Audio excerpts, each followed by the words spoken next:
Super good films நிறுவனத்தின் தயாரிப்பாளர் RB Chowdhury சாலை விபத்தில் காலமிருக்காரு. 1988ஆம் ஆண்டு வெளியான அடிபாபம் அப்படிங்கிற மலையாள திரைப்படத்தின் மூலமாக மலையாள திரைத்துறைக்கு தயாரிப்பாளராக அறிமுகமானதுன்னு ஆர்பி சௌத்ரி தமிழில் 1990ஆம் ஆண்டு வெளியான புது வசந்தம் அப்படிங்கிற திரைப்படத்தின் மூலமாக தமிழ் சினிமாவிற்கு தயாரிப்பாளராக அறிமுகமானார். இந்த திரைப்படத்தை தொடர்ந்து தெலுங்கு, இந்தி, மலையாளம், கன்னடம் என பல மொழி திரைப்படங்களையும் சூப்பர் குட் ஃபிலிம்ஸ் நிறுவனம் தயாரிச்சிருக்கீங்க. 2022ஆம் ஆண்டு தனது மகன் ஜீவாவை வைத்து ஆர்பி சௌத்ரி அவர்கள் தயாரித்த படம் தான் களத்தில் சந்திப்போம். இது சூப்பர் குட் ஃபிலிம்ஸ் நிறுவனத்தின் 90வது திரைப்படமாகும். கடைசியாக பகத் வாசில் வடிவில் நடிப்பில் வெளியான மாரிசன் அப்படிங்கிற திரைப்படத்தையும் சூப்பர் குட் ஃபிலிம்ஸ் நிறுவனங்க தயாரிச்சிச்சு. இது இந்த நிறுவனத்துடைய 98வது திரைப்படமாகும்.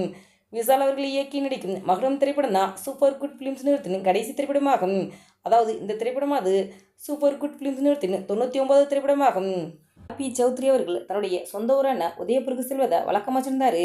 இந்த நிலையில் ஆர்பி சௌத்ரி நேற்று ராஜஸ்தான் மாநிலம் உதயபூருக்கு செல்லும்போது இவர் சென்ற வாகனம் ஜோத்பூர் அருகில் விபத்துக்குள்ளானது. இந்த விபத்தில் ஆர்பி சௌத்ரி படுகாயமடைந்தார். படுகாயமடைந்த ஆர்பி சௌத்ரி அருகிலுள்ள மருத்துவமனையில் அனுமதிக்கப்பட்டு சிகிச்சை பெற்று வந்த நிலையில் இப்போ சிகிச்சை பெற்று காலமிருக்காரு.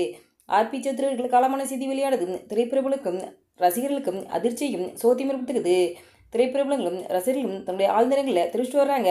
ஆர்பி சௌத்ரி அவர்கள் மறைவு குறித்து இயக்குனர் விக்ரமன் அவர்கள் கண்கலங்கி பேசி ஒரு வீடியோ ஒன்று ஷேர் பண்ணியிருக்காரு. அதில் அவர் என்ன சொல்லியிருக்காண்டா, 40 வருஷத்துக்கு முன்னாடி நம்மளும் ஒரு டைரக்டர் ஆகணும்னு கனவோடு மெட்ராஸுக்கு வந்து ரொம்பவே கஷ்டப்பட்டேன். அசிஸ்டன்ட் டைரக்டர் ஆகி பிறகு அசோசியேட் டைரக்டர் ஆகி படத்தை இயக்குவதற்காக ரொம்பவே கஷ்டப்பட்டுட்டு இருந்தேன். பல தயாரிப்பு நிறுவனங்களுக்கு ஏறி இறங்கி சாப்பாடுக்கே கஷ்டப்பட்டு போராட்டி இருந்தப்போ சௌத்ரி சார் தான் எனக்கு வாய்ப்பு கொடுத்தாரு. சௌத்ரி சார்கிட்ட போய் கதை சொன்னேன். அவர் அதை கேட்டதும் ஓகே சொல்லிட்டாரு. அப்படி ஆரம்பித்த திரைப்படம் தான் புது வசந்தம். இன்றைக்கி என்னுடைய வீட்டுடைய பெயரும் புது வசந்தம் தான். இன்றைக்கி நான் நிம்மதியாக சாப்பிட்டு இருக்கிறதுக்கு முக்கிய காரணம் சௌத்ரி சார் போட்ட பிச்சை தான்.